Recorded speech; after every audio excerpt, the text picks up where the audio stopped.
What's going on, everybody, and welcome back to another video. This is going to be the first video where we're actually working in the new garage, and it's also going to be the first video in a while that we're doing some work on the Camaro. Now, as I mentioned in the last video, I'm trying to make an event at the end of June. It's all out live on June 22nd. I believe it's a 2-day event, and it's a drag racing event at ATCO Dragway Raceway in New Jersey, and the car needs a lot of stuff before I can actually bring it there. I kind of generated a little bit of a list here that is basically everything that needs to be done, and most of the parts are on the shelf over there. And I'm just gonna run through all this stuff and give you guys a little summary. I'm not gonna go through all the parts right now just because I don't want this video just to be about talking and showing you guys parts.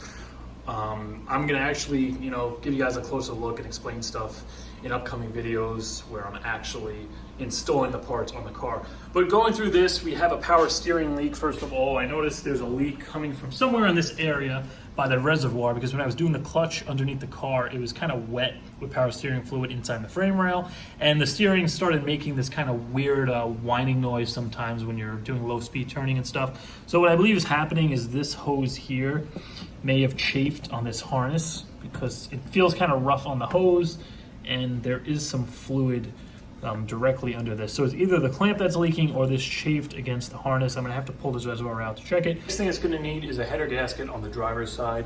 When I put these headers on, I just use the cheap graphite gaskets that come with them. I should have used the multi-layer GM gaskets. So right away when I got it back from the dyno, this gasket just blew out and it started leaking. You can hear it. So I ordered a pair, came in here, I changed that one. I just left that one alone because it wasn't leaking and I was lazy.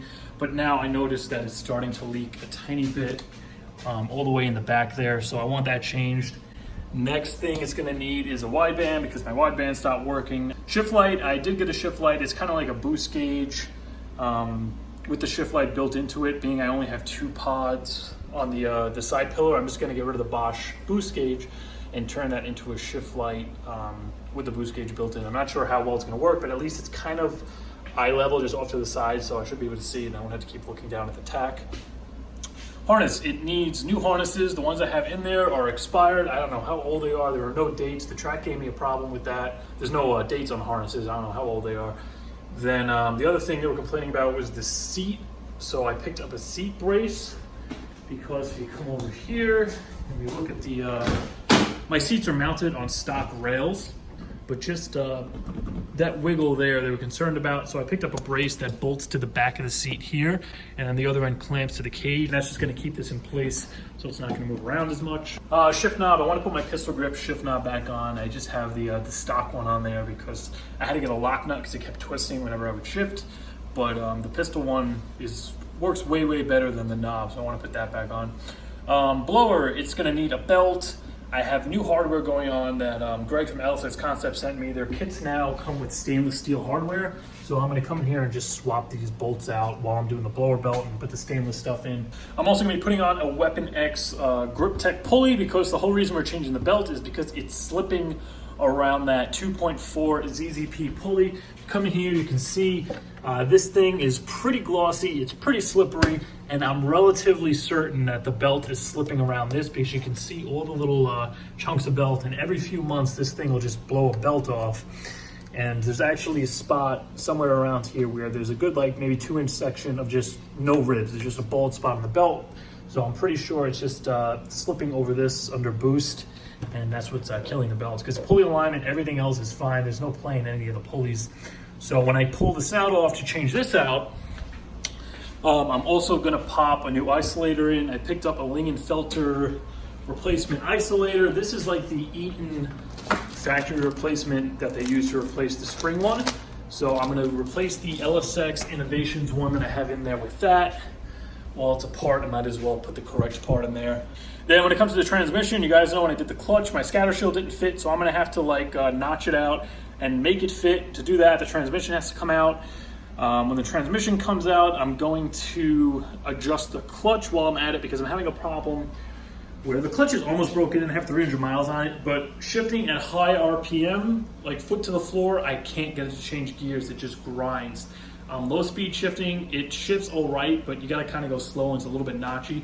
So I'm pretty sure Even though I used a factory bell housing, and usually you don't have to shim it with a factory bell housing, I'm pretty sure I have to use the shims that came in the monster kit and shim it out. Regardless, once I go to the scatter shield, that's gonna have to be set up and dialed in anyway. So even if I did it right the first time, regardless, the clutch transmission is coming out again, and I would still have to shim it. I just hope it's not a problem with the synchros, because that's kind of what, to me, it seems like it is, because you know, you're driving around low speed, it'll go into gear. High RPM, it just won't go in. So I'm like, maybe, hopefully it's not a transmission problem. I don't think it is, just for the fact that it wasn't doing that before I put the clutch in. So hopefully doing the adjustment with the scatter shield and getting it back together will fix that problem. Y pipe, I'm going to be building a new Y pipe when I put a new transmission cross member on, because I'm still running the stock torque arm, and in order to relocate it off the tail shaft of the trans, I need to change a cross member and get a cross member that actually is gonna have a spot to mount the torque arm. But if I do that, I have to completely redo my Y pipe, because right now the Y pipe is tucked against the double hump Hawks cross member, and the way the new cross member is designed, there's no room to have the exhaust tucked that close against it. So I'm just gonna have to rework it a little bit. Hopefully I don't have to order new pipe and redo the entire thing, but we're gonna see that once it actually goes together. Don't have to do that now. I'm not trying to get that done for the 22nd. Torque arm is gonna be done at the same time when I do the Y pipe and the transmission cross member. Oil pan gasket, it's kind of been leaking, or at least kind of seeping for a while around the side. So while the transmission is out, I figured that's gonna be the best time to change that. I have one right over there ready to go in. And then this is the stuff here that's all optional kind of stuff. Like I said, like I just mentioned, torque arm isn't going in right away. I still have to order one. The suspension squeak that I complained about in the 7 things I hate about the car video, I think that's coming from the bushings in the rear control arms, because the other day I was just kind of getting out of the car and I can hear the rear wheels squeaking. So I think I'm just gonna pull those down and just slather them with grease and throw them back in, because they don't have any grease fittings on them. But all this stuff is gonna be done later as well, and I think that is pretty much everything. So all this stuff we're probably gonna knock out in one video. All this is probably gonna be a few videos, because this is gonna be a big job. And then this is probably the stuff we're gonna get started on today. So let's pull that power steering apart. Let's start with the easy stuff. Let's see if we can get this leak fixed, and then I guess we'll move over to the header gasket. All right, so I was about to come in here and suck all the fluid out of the reservoir, and then I noticed that this top hose up here is kind of wet. And if we look at this, the hose is loose. So it looks like I could just tighten that clamp down, top off the fluid, and that problem should be fixed.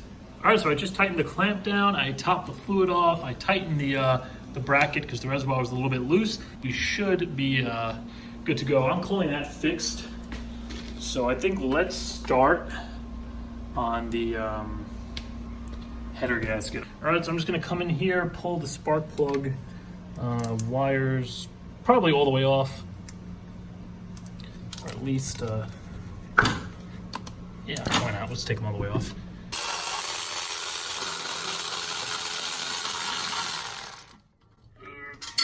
Oh, that is pleasant. And that is it. We are already off. You get a flathead in there, try to separate that. Come off. One piece. Oh, yeah.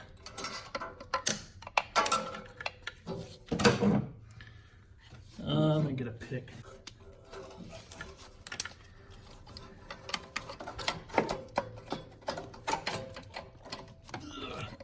There we go. So with it out, you can see what I mean. It was leaking mostly from back there.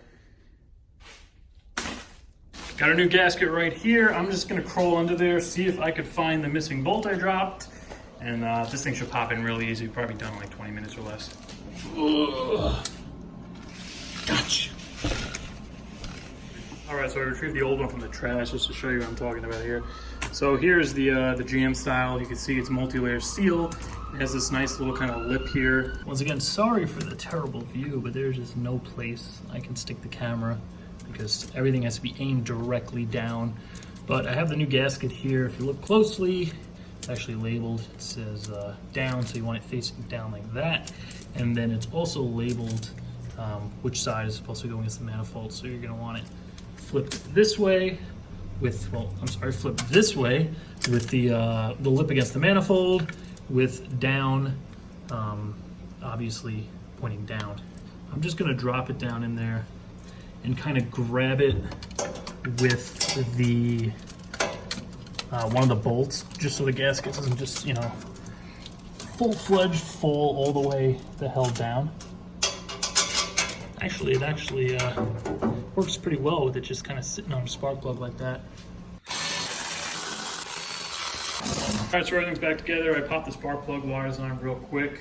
Really straightforward, probably only took me maybe like 25 minutes. I didn't start it up yet just because next we're gonna be tackling, I guess, these gauges. Let's do the wideband and the shift light. I gotta go into there, pop the new sensor in, probably pull the upper shifter console out to run the wiring down to the sensor, and then we'll get to installing that shift light. You know what, actually, I think I'm gonna end this one here. We got the power steering leak fixed, at least I think we did. Header should be fixed. Like I said, I'm not gonna start it up. I'll start it up in the next video, just because I'm actually about to start doing the wideband, and I don't want the exhaust to be super hot. But look out for the next video. It's gonna be out in a few days. I'm planning on just kind of shooting this stuff, maybe in like 10-minute videos, and uploading it whenever I can edit it. So you'll probably get at least 2 videos a week while I'm doing this thing with the Camaro, possibly more, but I think it's safe to say at least 2 videos. If you like that format, you want me to kind of pump out shorter, multiple kind of gets right to the point videos a week instead of doing just one long one, leave a comment, let me know what you think about that. But as always, if you guys enjoyed this video, please be sure to like, comment, share, subscribe, and I'll see you in a few days.